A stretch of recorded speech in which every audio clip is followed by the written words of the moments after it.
প্রিয় দর্শক, প্রথমে আজকের এই ভাইরাল ভিডিওটা আমরা দেখে আসি। এই বিষয় নিয়ে আমরা ভিডিওর লাস্টে কথা বলবো। এটা কিসের ওষুধ? এটা কিসের ওষুধ? প্রজনন বন্ধের ওষুধ। এটা কিসের ওষুধ? তো তুই ব্যাগের লিয়ে আমার ফোন নষ্ট। সিগারেট খাও। ছেলেটা ধাক্কায় ধাক্কায় চলে গেছে, রাত্রের বেলা এসে আবার ঢুকছে বাড়িতে। এখানে আসছি প্রথমত আমার কালকে একটা কিস্তি আছে। পাবনার চাটমোহর উপজেলার একটি জনবহুল এলাকায় দীর্ঘদিন ধরে চলছিল গোপন অথচ রমরমা এক চক্রের তৎপরতা।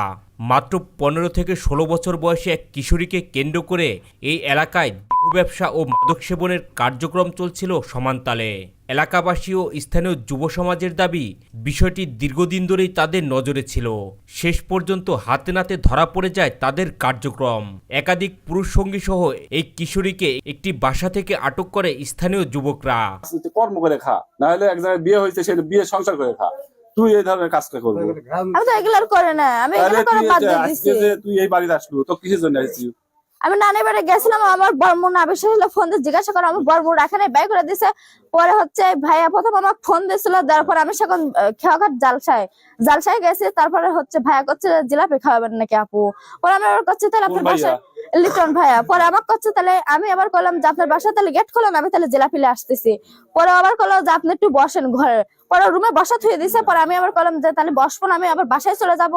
পরে ও আবার করছে যে না বসেন একটু পর। পরে আমি আবার করছি যে না আমি বাসায় চলে যাবো, কালকে সকালে আমি আবার ঢাকা চলে যাবো। পরে আমি আবার করলাম যে ভাইয়া লিটন কি তোমার আত্মীয় হয়? না আত্মীয় না, ওরা হচ্ছে আব্বু আমাকে এমনি খালা বানাইছিলাম অনেক কয়েকদিন আগে। আমরা যখন আসলাম তাহলে তো তালা দেওয়া ঘরে আমি এই রুমে হচ্ছে ঘুমাইছিলাম। পরে আমাকে এই ঘর থেকে টেনে নিয়ে যাও, ঘরে বসা থুয়ে দিছে। আমি কি হয়েছে বাইরে আমি কিছু জানি না। বাড়ির যে মালিক আমি এগুলোর মধ্যে কোনো কিছু না। সজীব ভাই লিটন ভাই বাইরে পাশের রুমে বসেছিল। বাড়ির যে গার্জিয়ান আমজাদ মাস্টার, উনি কি তোর জানে যে তুই আইছিস বাসায়? আমি তাও জানি না। লিটন ভাই অবশ্যই এগারের সামনে তুই বাসায় আইছিস, এগারের সামনেই আমাকে রেলে আইছে। সজীব ভাই লিটন ভাই প্রাথমিক জিজ্ঞাসাবাদে এই কিশোরী প্রথমে নিজেকে নির্দোষ দাবি করলেও এক এক সময় এক এক রকম তথ্য দিতে থাকে। আমার চাবি আমার চাবি দেখা লাগবে। এই তুই এর মধ্যে দেখতো সিগারেট খাও। উল্টা চাবি বেশি। মেয়েরা কি সিগারেট খায়? আমার বান্ধবীর সাথে থাকার পর থেকে খাওয়া শিখেছি। করেছিল সজীবের সাথে আছে, সজীবের সাথে আছে। না না, সজীবের সাথে আইছে। বাড়ির গার্জিয়ান বলতেছে সজীবের সাথে আসে, আর এখন তুই বলতেছিস যে সজীবের সাথে আসে। সজীবের সাথে আসে না। পরবর্তীতে তার ব্যাগ তল্লাশি করে মাদক সেবনের বিভিন্ন সরঞ্জাম ও জন্ম নিয়ন্ত্রণের ট্যাবলেট উদ্ধার করে স্থানীয়রা। আমার ফোন নষ্ট। ভালোটা দিয়ে চলে গেছে। আমার ব্যাগে অন্য কোনো কিছু নাই, চার্জার। আমার ফোন নষ্ট। Gas light. আমি তো বলছি যে মাঝে মধ্যে সিগারেট খাই। আচ্ছা, নো রিস্ক কে তোর ব্যাগে? তুই তোর এটার ভিতরে আমরা দেখছিলাম, এটার ভিতরে দেখছি।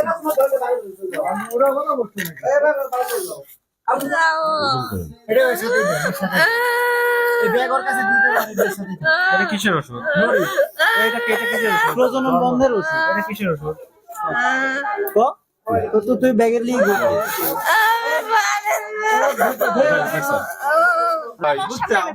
এর আগে বলতে পারবো। আমি হচ্ছে আমার আব্বু জানে, আমার আব্বু হুমকি দিছে যে আপনার নাম্বারটা আমার কাছে নাই, তুলে আনবো, তুলে আমি বিয়ে করবো, এসব কথাবার্তা কইছিল। এই মারু কালাম স্যার নাম্বার দিতে। কই না, আমাকে রাস্তাঘাটে হুমকি দেয়, আবার রাস্তাঘাটে দেখা হলো ও আমাকে বিয়ে করে, সার্টিফিকেট বানায় এগুলো করতে। আমার টাকা তার জন্য আমি এখানে এসে রইছি, ও আমাকে বিয়ে করতে। ইনভেস্ট আমি করতে পারি, তখন করতে পারি। নাইট পার করার জন্য এসে কইছে ভাই আজকে একটা আমাকে রাখেন, কালকে সকালে আমি ঢাকা দেব, এই কথা কইছে। এই তোর এখানে বউ নাই, তুই এখানে আইছিস একাই? আমি গরিব মানুষ না। আচ্ছা, একটু আগে যে আমাকে বললি যে আমার মা রেখে গেছে, ওর কথাই রে। আমার মা রেখে গেছিল এর আগে একবার শুনে আজকেও যে বললি যে আমাকে যে বললি যে আমার মা রেখে গেছে, এখন আবার বলতেছিস যে আমি নিজেই আইছি আজকে টাকা। তোর মা ফোন দিয়ে কি হবে? তোর মা তো আরেক জিনিস। আরেক জিনিস না, আমার মা ফোন দাও তুমি। কি করবো? একই সাথে এই বাসায় তল্লাশি চালিয়ে জড় উত্তেজক ট্যাবলেট এবং মাদক সেবনের নানা উপকরণ উদ্ধার করে স্থানীয়রা। এই যে আপনার ট্যাবলেটগুলো পাওয়া গেছে। স্যার আমাদের ওখানে একজন অ্যাসিস্ট্যান্ট ডাক্তার ছিল, উনি বলতেছে অনেক সিমও পাওয়া গেছে। স্যার এই দেখেন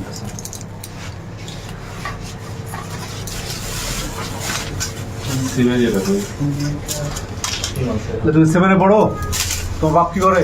এই যে স্যার দেখেন, এই তো স্যার এই যে আমি ভালোর জন্য বলে আমি আপনাদের কাছে খারাপ বলছি। না না না, আপনারা ভাই আমার বাপের